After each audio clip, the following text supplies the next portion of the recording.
नमस्कार, मैं लखन साल्वी और आप देख रहे हैं टर्न ऑन इंडिया। अब एक नई शुरुआत करने का समय है।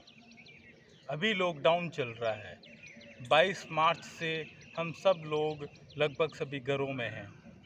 अभी ये लॉकडाउन कितने समय तक और रहेगा कोई नहीं जानता, लेकिन ये तो तय है कि कोरोना को हटाने के लिए, कोरोना को भगाने के लिए और कोरोना से बचने के लिए यही एकमात्र उपाय है कि हम सब लोग घरों में रहें। हम सब घरों में हैं। पॉजिटिव केसेस की संख्या बढ़ती जा रही है, मरने वालों की संख्या भी लगातार बढ़ रही है। कोरोना से पूरा देश लड़ रहा है और अगर हम खुद हर व्यक्ति ये ठान ले कि मुझे लड़ना है, मुझे लॉकडाउन की पालना करनी है, तो एक दिन इस देश की जीत तय है। लेकिन ज़रा यहाँ हम थोड़ा सा थम कर सोचें, क्या हमने ऐसा सोचा था कि ऐसे दिन आएंगे?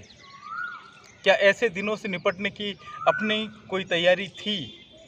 नहीं, क्योंकि हमें ऐसे दिनों के आने का बिल्कुल आभास नहीं था। लेकिन ज़िंदगी में इससे अच्छे दिन भी आ सकते हैं और बुरे दिन भी आ सकते हैं, ये हमें सोच के रखना चाहिए। लॉकडाउन की वजह से देश में भारी आर्थिक नुकसान हुआ है। लगभग हम सभी बेरोजगार हो चुके हैं। लॉकडाउन में सभी घरों पर है, तो ऐसे में प्रोडक्शन पूरा बंद हो चुका है। परसों ही अक्षय तृतीया थी। अक्षय तृतीया पर और ख़ास तौर पे अप्रैल मई महीने में काफ़ी शादियां होती है, कई विवाह सम्मेलन होते हैं और इन विवाहों में एक शादी के अंदर कितने लोगों को रोज़गार मिलता है? आपने सोचा? एक शादी में हलवाई होता है, टेंट वाला होता है, वीडियोग्राफर होता है, कैटरिंग वाला होता है, घोड़े वाला होता है, बैंड वाला होता है। कई तरह के लोगों को कई प्रकार के रोज़गार मिलते हैं। ये तमाम रोज़गार छिन गए। घोड़ी वाला घर बैठा, फोटोग्राफर हर घर पे बैठे हैं, हलवाई घर पे बैठा है, तमाम लोग घर पे बैठे हैं। आप भी अपने आसपास नज़र दौड़ाइए। देश में कितनी मैन्युफैक्चरिंग कंपनियां हैं। कोई पेन बनाती है, कोई कपड़ा बनाती है, कोई कैप बनाती है, कोई अंडरगारमेंट बनाती है। जितनी कंपनियां हैं, सभी कंपनियों ने प्रोडक्शन रोक दिए हैं। प्रोडक्शन किस लिए रोके? क्योंकि लोगों को, वर्कर को और मज़दूरों को घरों पर भेजना पड़ा। सब अपने घरों में लॉकडाउन हो गए तो कंपनियां ठप हो गई, प्रोडक्शन ठप हो गया। प्रोडक्शन ठप हो गया तो इकोनॉमी पर प्रभाव पड़ा। इकोनॉमी देश की लगभग ठप हो चुकी है। आज किसी के भी पास पैसा नहीं आ रहा है। सोचने वाली बात यह है कि कोरोना की लड़ाई कितनी लंबी चलेगी, ये किसी को नहीं पता। जिस तरीके से ग्रीन जोन, रेड जोन और ये बनाए गए हैं, उससे लगता है कि पूरे देश में एक साथ लॉकडाउन नहीं खुलेगा। अगर एक साथ लॉकडाउन नहीं खुलता है तो इसका प्रभाव रोज़गार पर तो रहेगा ही। कई तरह के ऐसे रोज़गार हैं जिनमें एक दूसरे स्टेट में आना जाना पड़ता है, और अगर सभी स्टेट में एक साथ में लॉकडाउन नहीं खुलता है तो रोज़गार पहले की तरह शुरू नहीं हो पाएंगे। शुरू तो हो जाएंगे लेकिन पहले की तरह शुरू नहीं हो पाएंगे। मतलब इस कोरोना की वजह से जो लॉकडाउन लगा और इससे जो आर्थिक नुकसान हुआ है, आर्थिक मंदी जो आई है, उस आर्थिक मंदी से एकदम नहीं उबरा जा सकेगा। आप खुद सोचिए कि आपके इर्द गिर्द कितने ऐसे लोग हैं जो कौन कौन से व्यवसाय करते थे और जो आज बंद है।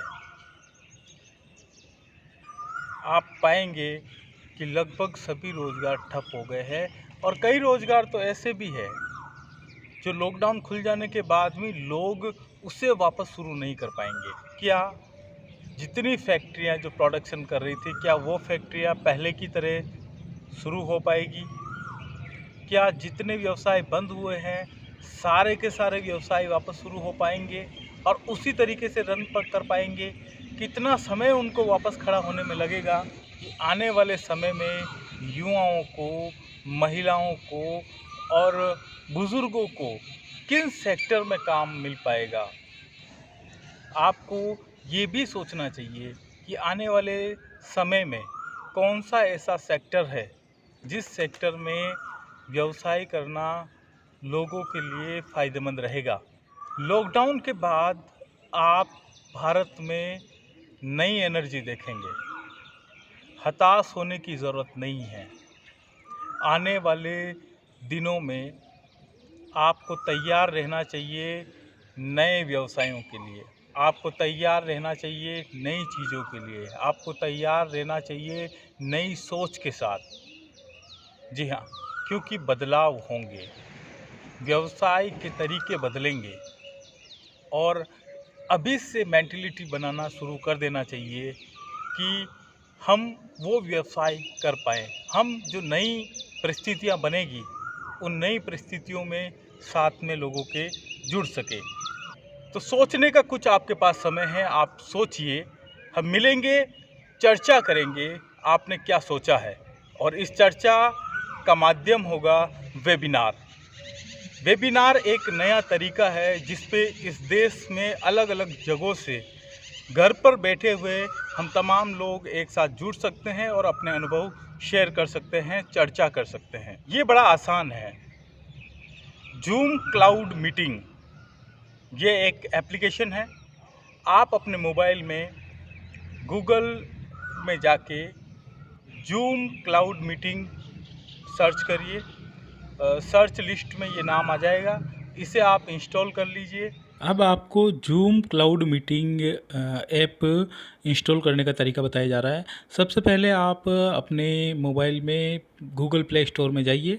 यहाँ आपको लिखना है जूम क्लाउड मीटिंग। जैसे ही आप ये लिखेंगे लिस्ट में सबसे ऊपर यही नाम आएगा, इसे आप इंस्टॉल कर लीजिए। इंस्टॉल करने के तुरंत बाद आप इस एप्लीकेशन को ओपन करिए। ओपन करने पर आपको इस तरह का इंटरफेस दिखाई देगा। इसमें देखिए ऊपर लिखा है स्टार्ट मीटिंग। आपको ज्वाइन मीटिंग पर क्लिक करना है। ज्वाइन मीटिंग पर क्लिक करते ही इस तरह की स्क्रीन सामने आएगी जिसमें ऊपर ही ऊपर लिखा है ज्वाइन ए मीटिंग और मीटिंग आईडी यहाँ पे मांगी जा रही है। तो यहाँ आपको मीटिंग आईडी डालनी है। ये आईडी हम आपको जल्दी ही प्रोवाइड करवाएंगे। वो आईडी आपको यहाँ डालनी होगी। इसके नीचे देखिए आप join with A personal link name, तो ये नीचे आपका मोबाइल का मॉडल नंबर आता है। तो इस जगह पर आप अपना नाम लिख दीजिए।